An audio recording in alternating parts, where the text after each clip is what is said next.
What is going on, my beautiful people? Welcome to Embrace the Journey podcast. I am your host, Alexis Forteza.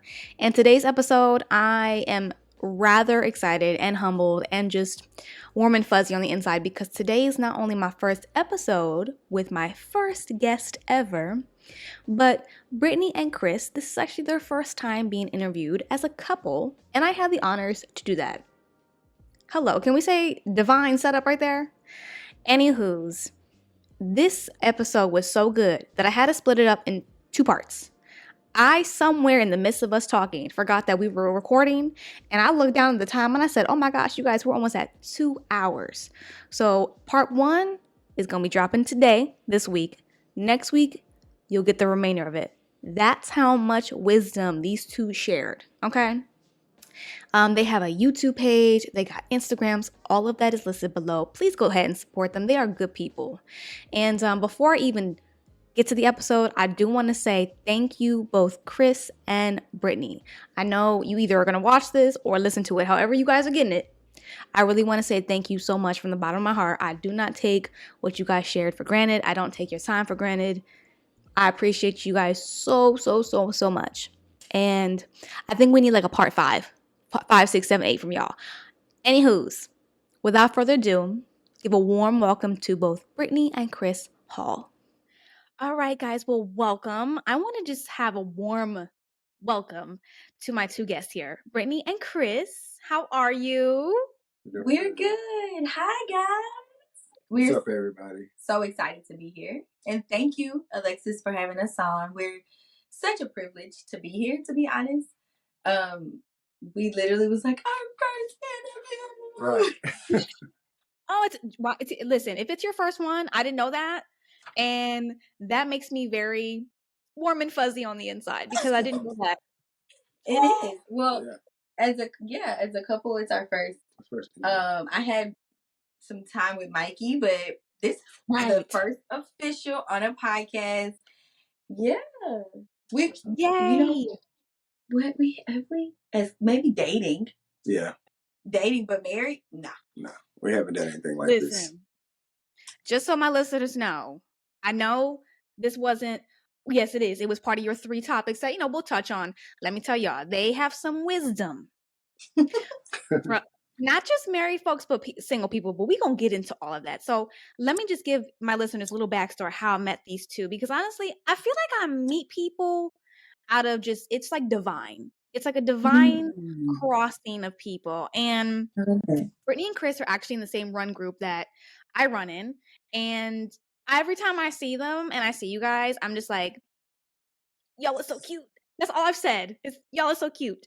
And I love that you guys are both believers like me. So hello, equally yoked. And I feel like I knew instantly that y'all were believers. I just felt it, all that. So they have a YouTube channel, and I'm going to link all it in the description. So you all better go follow them if you don't. I'm going to judge you. No. So I want to where do you want to start? Because I'll go right into the relationship, but I'll say this. How long you guys have been together and then married? Let's start there. So we've been together for 8 years. Dang. 8 years. Congratulations. Thank you. And we've been married for 4 years. Yeah. It goes like that, 8 and 4. So it'll be 12 and 8. Yeah, 12 and 8. And we got engaged in 2018 and got married in 2019. Yeah. Listen, you just knew. Hello. Okay. He did. Well, I did. No lies. I didn't know, like, it was, I don't know why. It was a jokingly knowing, like, not saying, like, I was like, that's my wife. I hadn't even met her, really. Like, I just saw her from a distance. Like, I was observing her from a distance. You're observing. Maybe like a couple weeks. And I told somebody, like, that was my wife.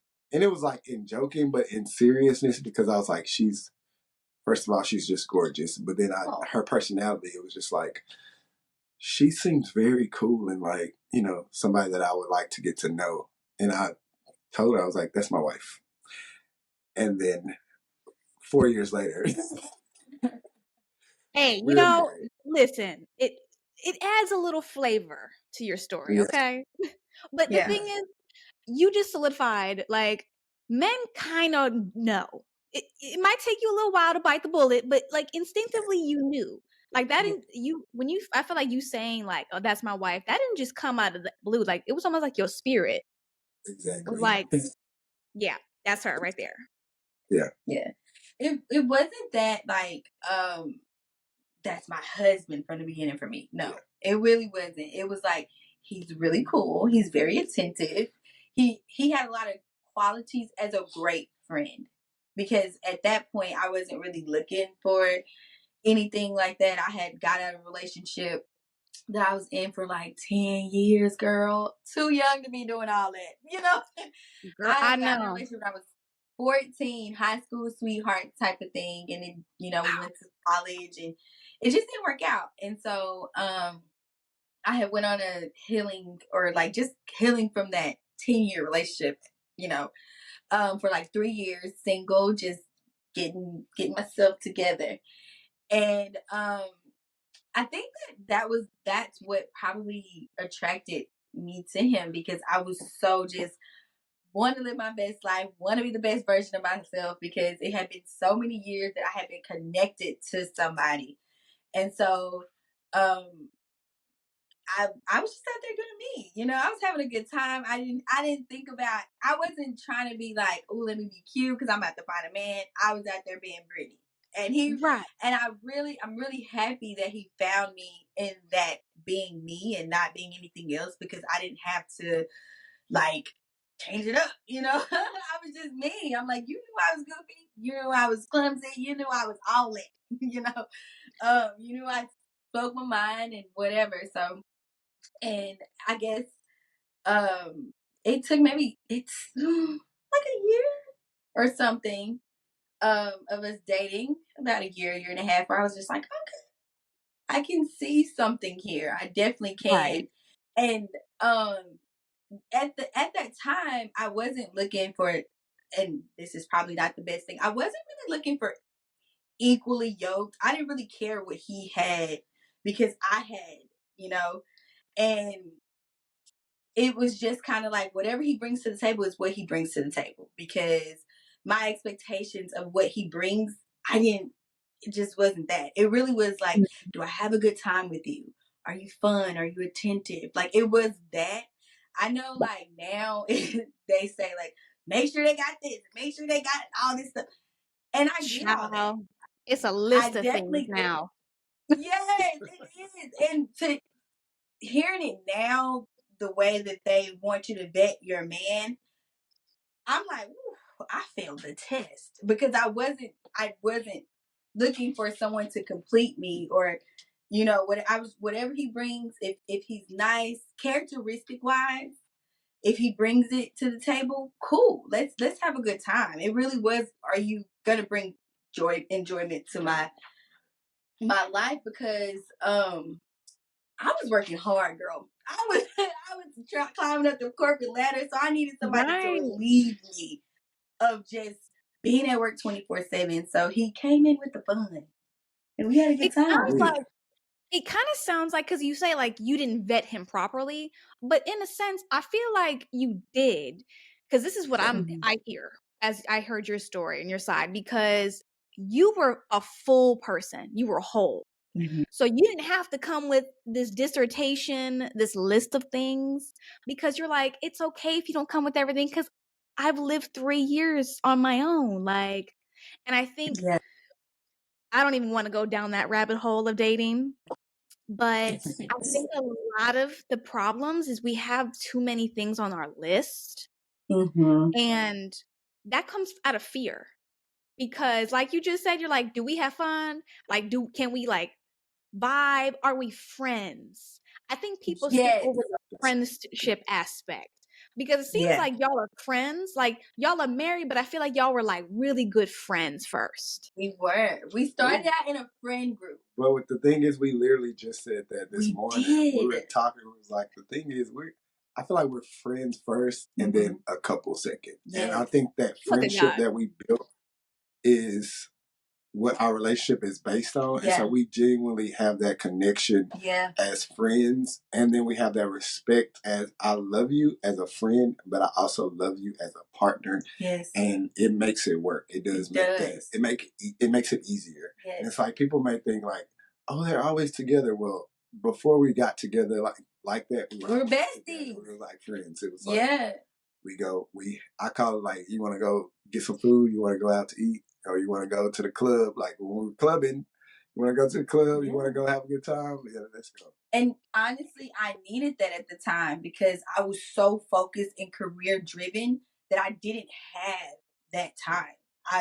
Someone had to come in and say, hey, let's get loosen up. And so I was like, okay, cool, let's loosen up, and that really helped me.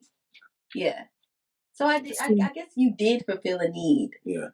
You did. And, you did. It was just a different need than what it was a different one. I feel like it was more of a healthy need because I can speak for myself. If my listeners, I think, have I mentioned it already? I don't know if I have, but if I haven't, we will. Here we are. I'm single. So I'm in the trenches of like, what happened? Like, what's going on? And honestly, that's why I tell people, child, I try to not speak death sometimes, but there are days that I'm like, this is ghetto. I can't. Ghetto. This is ghetto. Because I feel like people are so scared now and they haven't healed from whatever it is that hurt them. And people are looking for, it's almost like a job interview. Like, do you fit this role? Anybody with good integrity, good character, and a backbone is going to fulfill a wife or a husband role, I feel like. Yeah, but do you like that person? That's right. Because I mean, me and a lot of other people, we're like, no one knows how to just hang out anymore. Like, that's so true. And I think that Chris and I, we got together prior to the healing and equally yoked, and everybody had all these expectations. Now the list, I can't tell you that if I wasn't married prior to the internet telling you how your man needs to be and how to list, I can't tell you if I would have fell into that or not, because prior to all of this, I would say 2020, everybody was just kind of hanging out, and it was just kind of like, if we like each other, we like each other. And if you don't, you don't. You just let it go. It wasn't like, oh, you hurt, you need to go heal, you got the mama issues. It's not saying that none of that wasn't there. I'm sure it was. But putting the emphasis on it so much has caused it to be more louder than it should be.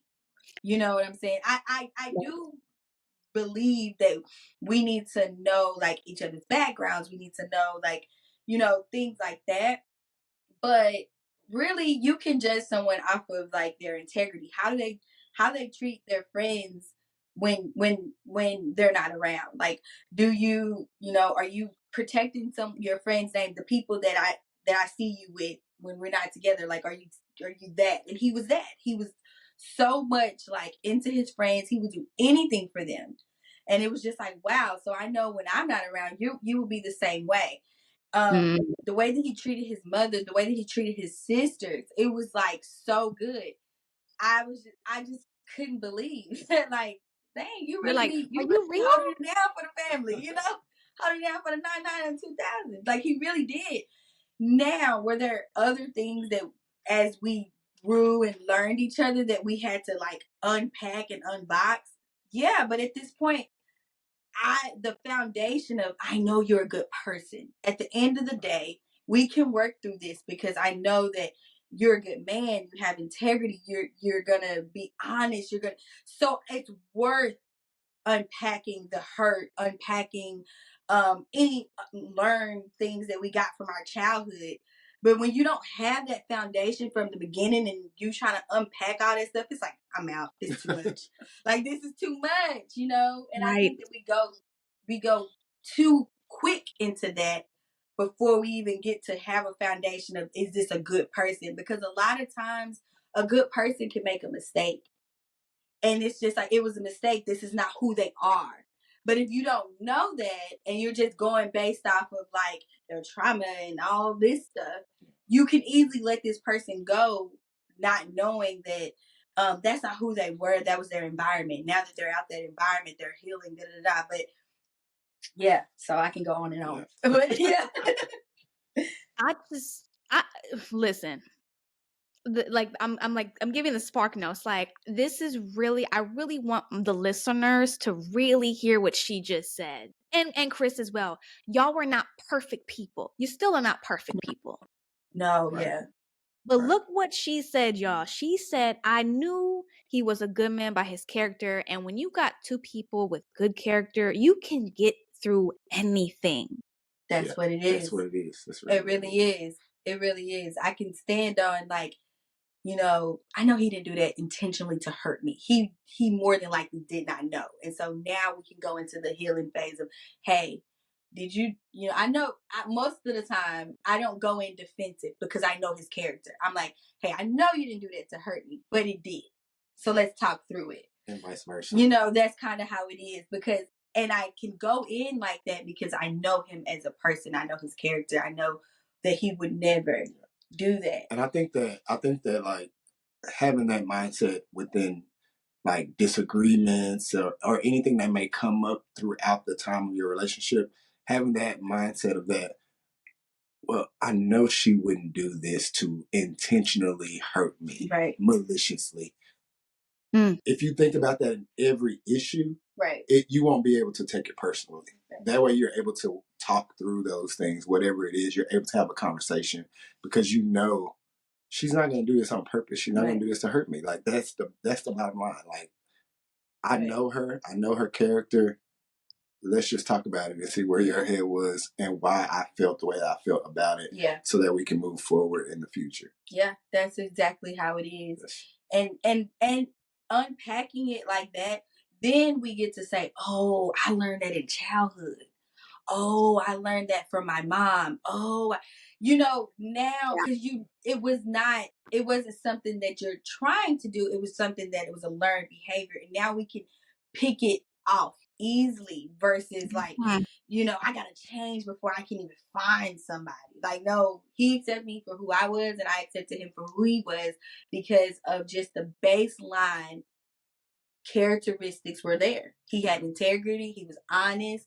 He had he was very accountable. Early on, we had vulnerable moment. We had an issue prior to us dating, and I found out, and I was like ready. Like, I heard you da da da, and he was like, yeah, that happened.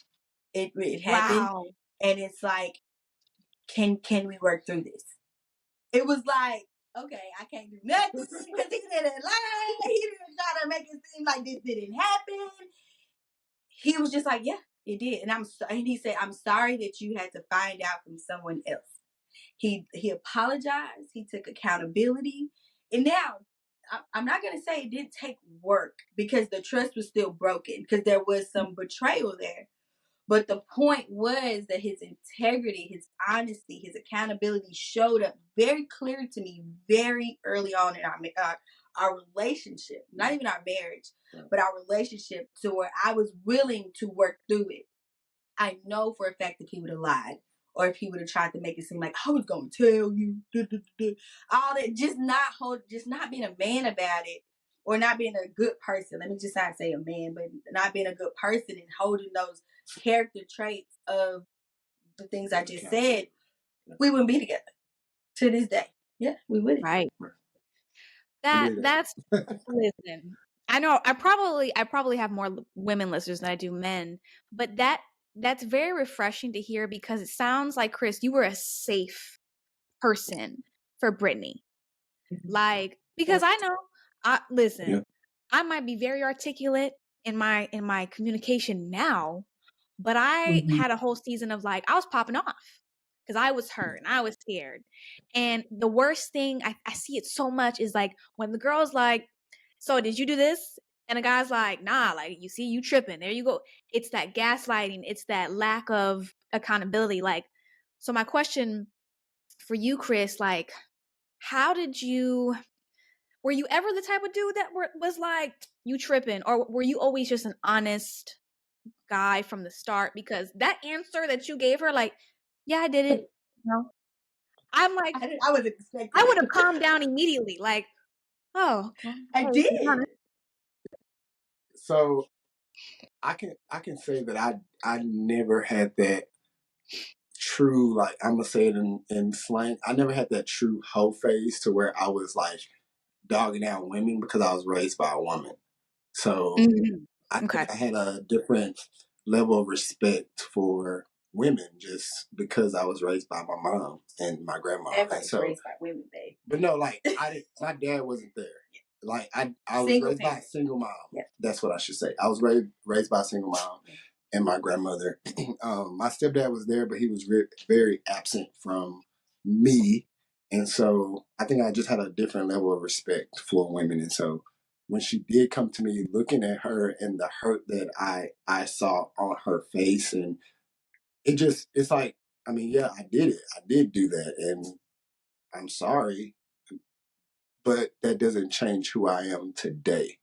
And so, yeah, I think that background that I had helped me to move forward with her in that way and be respectful and just honoring her like I should. So that's really it. And I really want to give you credit because although there was accountability, I want to let everybody know this. Although there was still accountability, there was honesty, there was all of those good things. There was still hurt, betrayal. I couldn't trust. It was broken.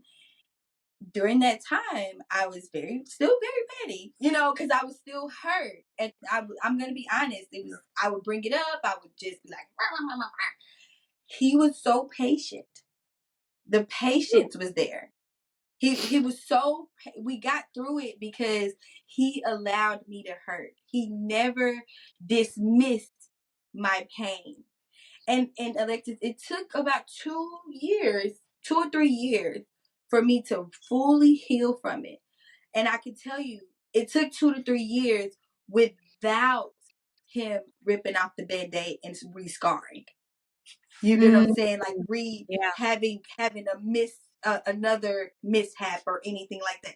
And it took me that long to heal. We were still in a loving relationship, but I was still healing in that time because of whatever or because of the betrayal.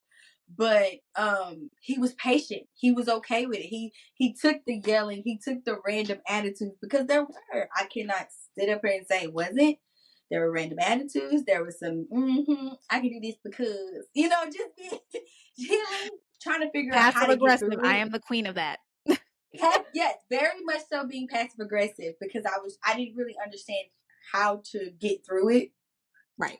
And so he was patient and he was like, I understand. And even the times where I'm like, I'm dipping, I'm leaving, I'm over it. I don't even have to be here anymore. He was just like, when you come back, I don't want to be, I'm not leaving. I'm not giving up. It was more so like the patience that I don't know what in the inside was going on, but on the outside, what he gave me was he never repunctured the wound. He didn't. He was really good about that. I feel like that was the Holy Spirit, like being on me. That's what that sounds like. Listen. Yeah, like being on me in order to, because I do feel like we were destined for each other, without knowing it. Because while both of us are believers now, strong, I think we've always had a sense of we believe in God, but as deep as we are like now, relationship.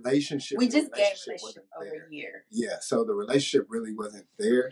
Like I grew up going to church sometimes, but not forced. I didn't grow up like having to read the Bible and stuff like that, but I did believe in God, and I knew that there was something on my life that, something bigger than me that was guiding me through life. And so in that situation, I do believe that the Holy Spirit gave that patience to me in that time because he didn't allow us to split. He didn't want us to split up. He knew what he had destined. And so I had to be able to give her what she needed in that time. And the only way that I could is if the Holy Spirit gave it to me. And I believe that he did that. for me. And I really want people to know at that point, like he said, we didn't have a relationship. We just gained a relationship January 10th of this year, of 2023. This happened in 2016. And so that shows you God never leaves you nor forsakes you. Like, he has a plan on your life.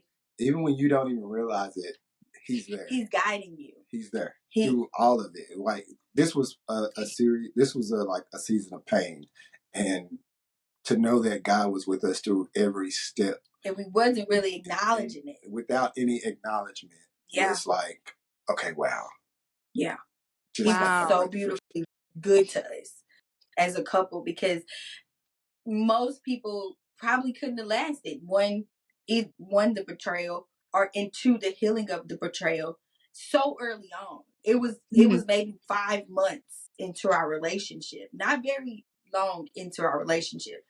And the fact that the Holy Spirit has literally guided us, and without any acknowledgement, or not praying every day, going to church every day, there was none of that.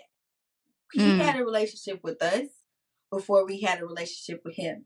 And the patience that he had, because there was, when we did start seeking, we started seeking in the way we wanted to seek. Yeah. And it still wasn't like good for him, but he gently guided us again. He always gently guides us. Sometimes it gets a little rough with the guiding, but he always has had his hand on my life.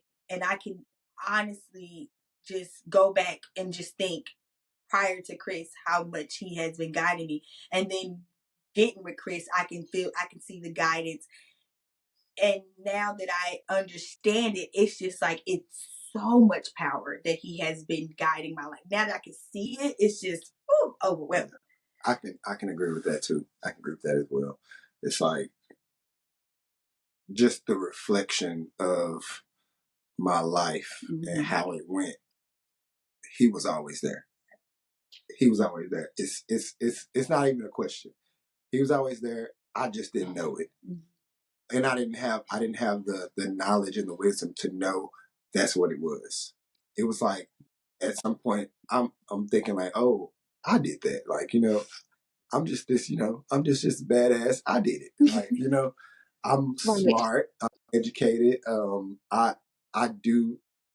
I was making like good decisions. I just thought that I was making the right steps, but I feel like I was being guided, like gently. I'm running this way, and then he just pushed me, like a gentle push that way. Change my direction. And so in those moments when I look back and I reflect over that, I'm like, thank you, God. I can always say thank you, God, because without his nudges, I don't know where the hell I would be. Right. I don't know. Yeah. For real. Same. Seriously. That right there, somebody gonna get set free for that, because I don't think we realize until we sit down and really reflect. It's like, wow, I could have been worse off. It's like, I know for me, like and it goes from the little things to the big things. I'm like, wow, like I really was protected. Like I still got into my own mess, because I, again, very much like me, I didn't find God until 27, and I was in shambles, honey. My heart was in shambles when he found me. So I'm thinking he wasn't with me prior to the heartbreak. But, with walking with him, he's like, no, I really was there. I let you fall into some things because you had to learn. But look what didn't happen. Look at all the things that didn't happen. And that'll make anybody cry. I don't care who you are. That will make you go, wow. Like, it will just bring a tear to you. Because we really think like, oh, like that degree, that's because I'm smart. Or I got the job because I'm, charismatic and I know how to finagle and socialize. And, it's like, nah, he put you in the right room, and he put a little favor on the interviewer, or like you said, it's just this gentle. I like his little gentle little pushes. Sometimes he gets a little aggressive. And Chris know about that aggression. Sometimes, I feel like it's aggressive. It's like, that aggressiveness is like, okay, you really not listening. Or you're not reacting to these gentle pushes the way that I want you to. So I'm going to give you a real shove. Like, I'm going to make you fall. Push. Listen, And those if you don't get up nudges. from that and, like, think about it, be like, okay, God, I hear you. Like, I hear you, bro. Like, what's up? What I need to do. Yeah, that's true.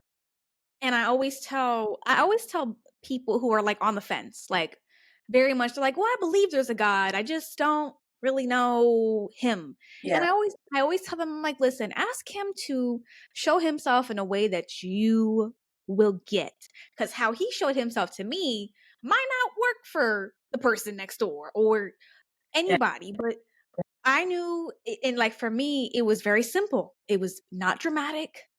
I was in shambles because I got broken up with on like near Christmas, and it was an on and off relationship. Girl, it was a 7.5-year one, so I know about those long, like, you gotta really dig through that for healing. And I was in shambles. I mean, if I pictured it, it's like your heart is just in pieces. That's how mine was. And I just opened up my laptop because I done cried myself to sleep so many nights that I was tired, but I couldn't fall asleep. Right. And I opened up my laptop, and I didn't know that church existed online at that time. But somehow I go on my YouTube. Mind you, never watched church in my life. Wow. And I scroll down just a little bit, and like we're on YouTube, it says like recommendations, videos. Mm-hmm. Most of those videos are based off what you already watch. Mm-hmm. I ain't watched no church. So how in the world is Michael Todd, like OG Michael Todd? And I kid you not, I wish I would have screenshotted, but it was literally his OG relationship goals series, and it was the one that said single but not alone. And the title got me. Didn't even know he was a pastor, because he's swaggy, he's real cool. So I'm thinking it's like a TED Talk in my mind. I had done clicked that video. I kid you not, it was like God himself was talking to me through that video. And that was my experience. That was my first. It was like he was in my room. And ever since that day, I've never been the same. Never been the same. Wow. That's beautiful. Thank God. Look at God. Listen, whoever is listening, like, he's with you, and he will, in the time when, if your heart, and it sounds like between my story and y'all's story, y'all, like, our hearts were ready to receive him, but he's still very patient. Absolutely. Like it says in scripture, me and my scripture, if y'all follow me on IG, like, this is an ongoing thing apparently with me. Like the scripture that says, like, he comes knocking every single day. Yes. Just, hey, and you can literally be like, nah, I'm good. And he'll be like, okay, I'll come back tomorrow. He will come back tomorrow. He will come back tomorrow. He will. At the same time. Just, God, yes, he is so patient. Like, very patient. I know. It's so beautiful. Like, it's so you guys so it sounds like when you guys were like dating, it's, you had your own kind of sort of we would call it lukewarm, right, relationship with God. You knew of him, but you didn't know about him. It seems like your marriage, and I could be wrong, but this is what it sounds like. It almost seems like the God design of marriage is to become one, right? It sounds like to me, since y'all been married, it's just getting closer like this with y'all. Oh, absolutely. Yes. Absolutely. So I love that you bring that up, because that's what, when people say, oh, we live together, we've been together for a long time, Speak on this, please. Married. We're basically married. No. There's something to you going to that altar and you sacrificing. You put it in pen, and you sacrifice. Yeah, you sacrifice your singleness and to become one. The covenant that comes above you, the revelation, the fight that you have to keep your singleness starts. Because you don't have to fight for it when you're really single. But when that covenant, the true covenant of what God has made, when two become one, really comes, there becomes a fight between who you used to be and who he wants you to be. And I got tired of fighting. I'm gonna be honest with you. I knew there was a fight from we got married in November 16th of 2019. I say December, I felt the fight. And I at that point, I didn't fully, but I said I surrender because I don't want all that. I want to figure out how to do it your way. Now it took from 2019 to 2023 for me to truly understand how to do it. But I knew, I physically, mentally, emotionally knew that there was something different. And it was something that I couldn't do on my own. I was searching on how to be the wife. Power of Praying Wife. All these books.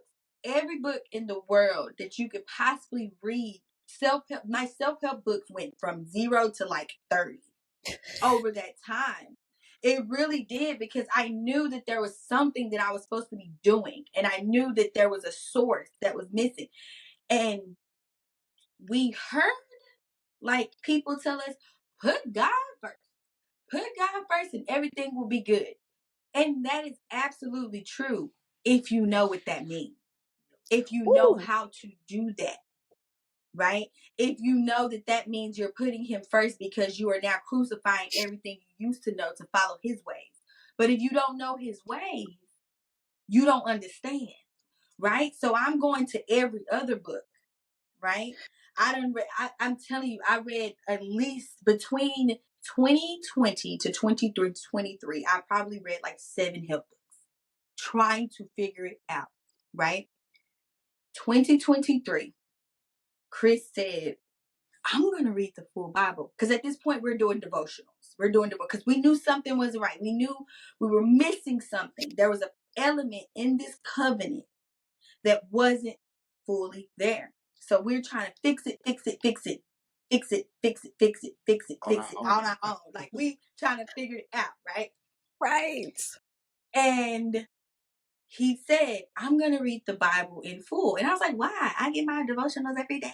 I read my messages. You know what I'm saying? I didn't understand. I did not understand, because I'm like, I done read all this. And so when he said that, I got upset. Oh, I didn't get upset. I got like, because I was convicted. That's what we needed to be doing. That's exactly what was missing. But that conviction of, but we close enough, Did you not see my 10 books I just bought? Right, that conviction. And so at that point, we decided to take the journey of reading the Bible from Genesis to Revelations. And when I said yes, he said, get rid of everything but me. He did. God said, get rid of everything but me. So I turned off all social media.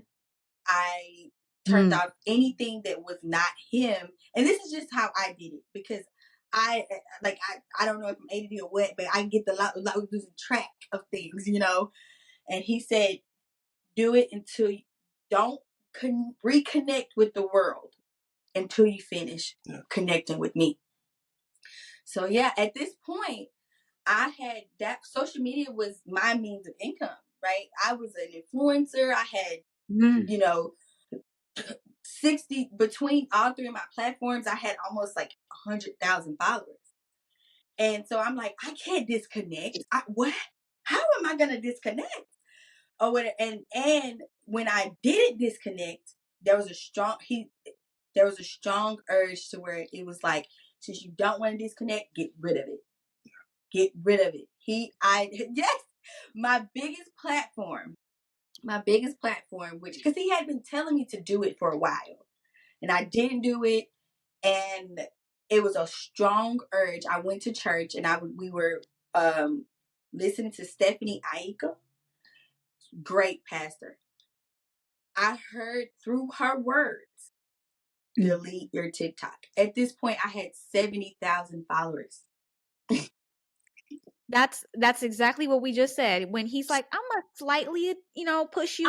No, I'm just gonna kick you off. I'm just going to kick you off because you don't want to listen. And you every time I tell you not to get on, you get back on. So delete it. And I was just like, what? Listen. And I'm like so upset about it. And I did it. When I say that was the best thing I could have done, because I wasn't worried about how am I going to entertain these 70,000 people, you know, for this time that I'm off. It was no longer a burden. It wasn't there anymore. I didn't even have to think about them because it was gone. And so I started reading the Bible January 10th of 2023, and I finished it July, I think 8th of 2023, and my life has never been the same. I couldn't go back if I wanted to. Wow. And when I realized what it meant to put God first, it's meaning that it's not what you say, it's not what I say, it's what God says. And it could be times where I'm so upset with Chris and I'm like, oh, I'm a divorce, right? But it's just like, I can't even divorce if I wanted to, because my respect for God is so prominent that it overshadows my disconnect from you at this point. So what I have to do is fix the disconnect, because I cannot disrespect my father. He says that this is the only way you can separate. This is the only, and not saying we've been, but these are the reasons. And if it doesn't align with what I said, you fix it. So when it says put God first, it's knowing his parameters around your union and saying, I'm going to do whatever it takes, as long as we're still within the parameters of this union. I gotta fix it. That is my comfort. If I have to be discomfort for a little while, that's fine, because he won't leave me there. Yeah. He will never leave me there. And so it has been times where I'm like, I'm so discomforted with Chris. God will say, fix yourself, I'll fix him. Fix yourself. Do what you have to do to make it work, and I will fix him. And that is how we understood how to put God first.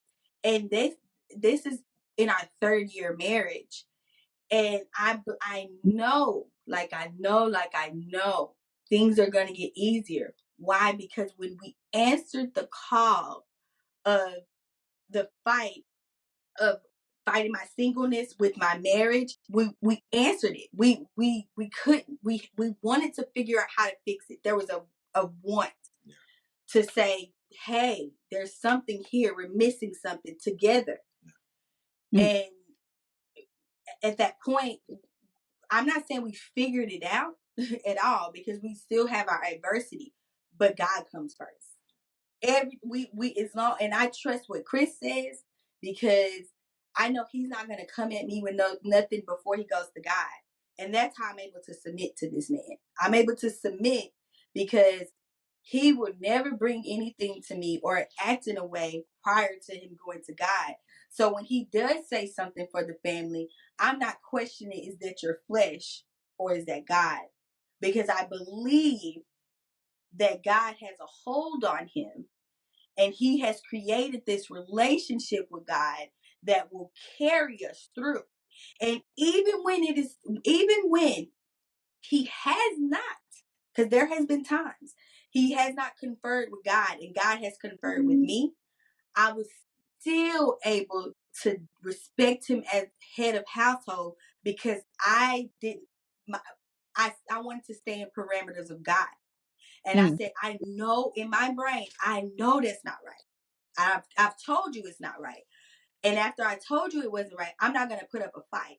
I'm going to pray, because God going to get you. Right. Yeah. He going to get you. And if it happens. Yeah. And vice versa. Like, I know that when she does say something, I have to think and I have to remember who she's also being led by outside of me. Because while I am the head, she also has her relationship with God. And sometimes he may say stuff to me through her. Mm-hmm. And like, just for example, one time just here recently with work, she said something that I had been praying for But when she said it, I didn't recognize it. I was in my head, like thinking that I'm supposed to hear directly into myself.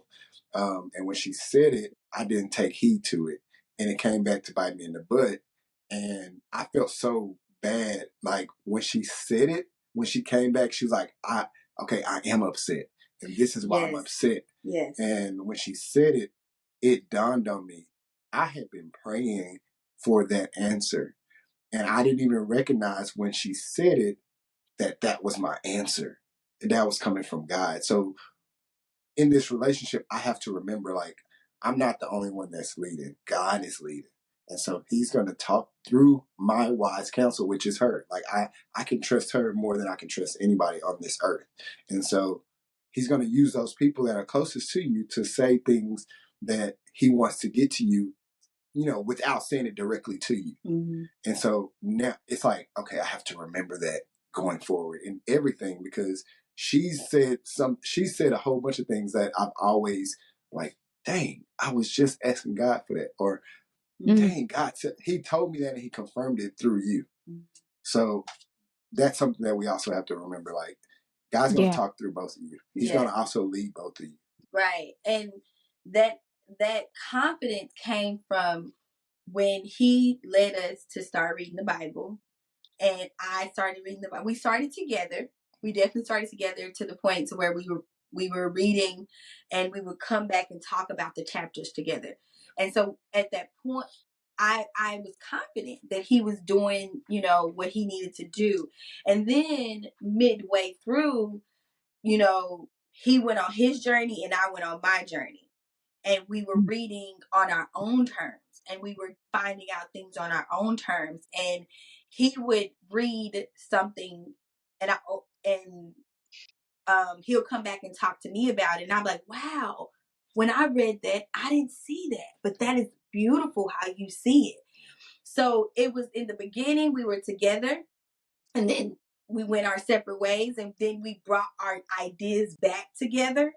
And then in the end, we kind of ended it together. And now we're going through the challenges that were presented in the Bible of, like, listening to wise counsel, submitting to your husband.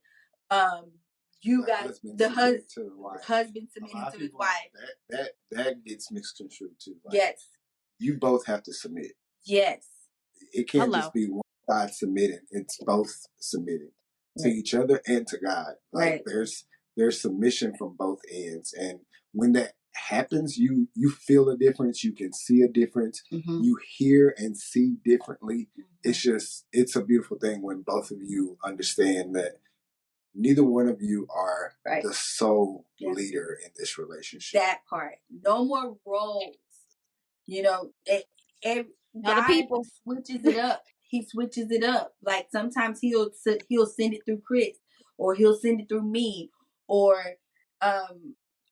some spaces and places in your relationship, you're this person, and then I'm this person, but then it switches up, and you have to know that people grow and things change and wants are different. And at that point, as long as it's still within the parameters of how God set marriage, you do it. I think that people believe that marriage is supposed to be one way. There are rules to your marriage based on the biblical principles, and you as personalities, there are rules within. There are things that I would do that maybe other wives wouldn't do, or vice versa, because of our personalities and how we grew up and who we are and things like that. So as long as those things are still within the parameters of what God has set up for a marriage, you do it how you do it. You get what I'm saying? You do it however it works for your household. Right. That's how it is. Yeah. The main thing is, gotta respect. Yeah. Respect. Yes. And stand within those parameters. Like, and I think that people think that, the way God has set it up, you're not free. You have to be a certain way. But no, there's freedom within that. There's freedom within discipline. and obedience. There's so much freedom there. But when you are just willy-nilly trying to figure it out on your own, that's when it's hard. It's hard because you're trying to make something or redo something that's already had been done. So you don't have to redo it. There's a blueprint on how marriage is supposed to be. And you then within that blueprint figure it out between you two, which makes it so much easier because you already have a certain way to be. Because think about it. If you had to make the blueprint, then obey the blueprint, then figure out, you know what I'm saying? Like I get tired. It would be too much. Yeah. And then also figure out how to become one. No, he makes life so much easier for us if we follow it in the way that he has designed it to be. And just chill. You know what I'm saying? Do you within that. Like Lauryn Hill said it the best. Like life could be so much easier, but we rather make it hard. I can tell you one big thing that I would have changed prior to getting married that I feel like would have made our marriage a lot easier. And this is maybe controversial to a lot of people. I wouldn't have lived with him and I wouldn't have had sex with him. I wouldn't have.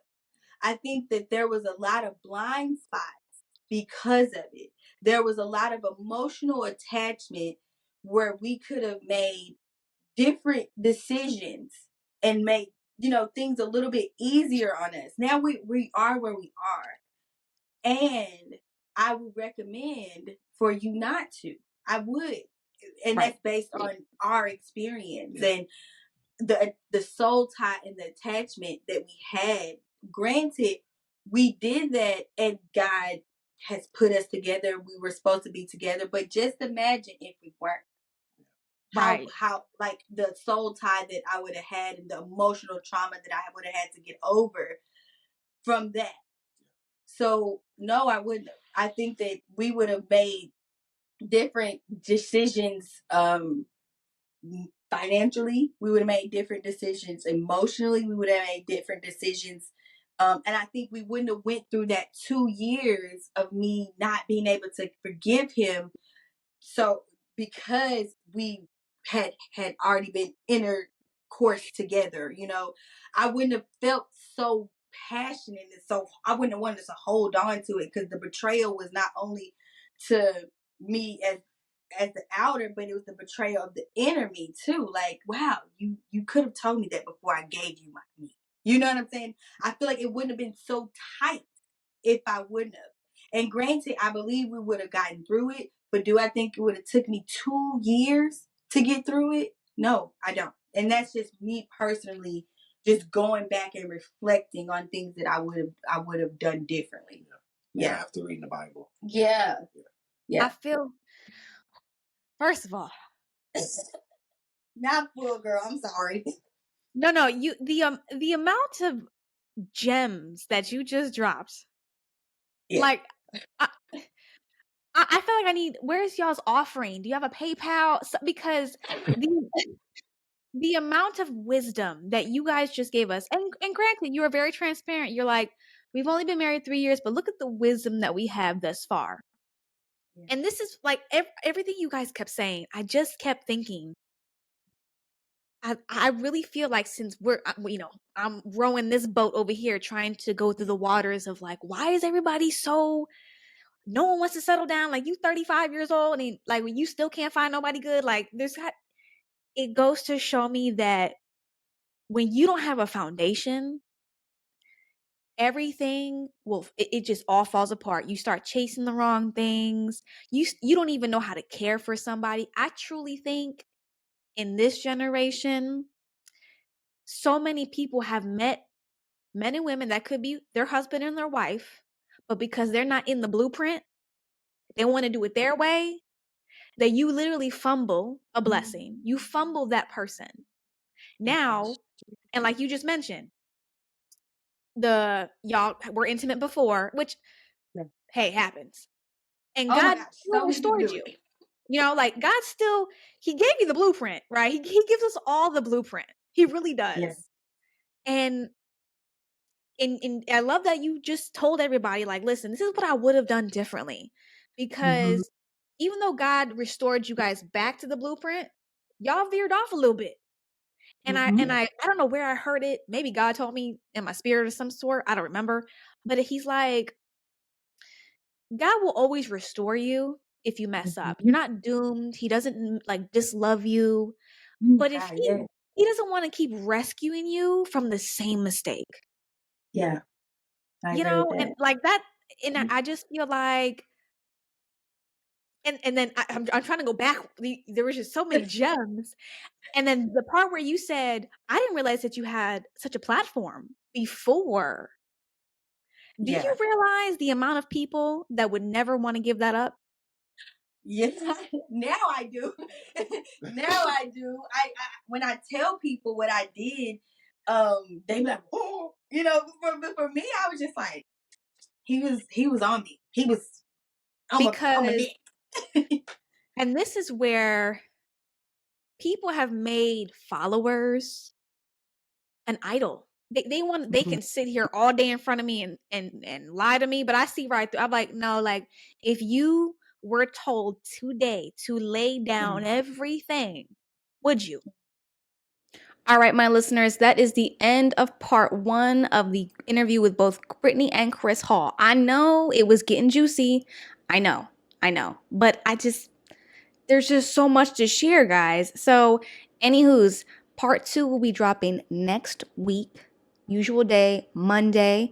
Catch the rest of this interview. And again, all of their information is below. Make sure you go and support. And I'll see you guys next week for part 2. Peace.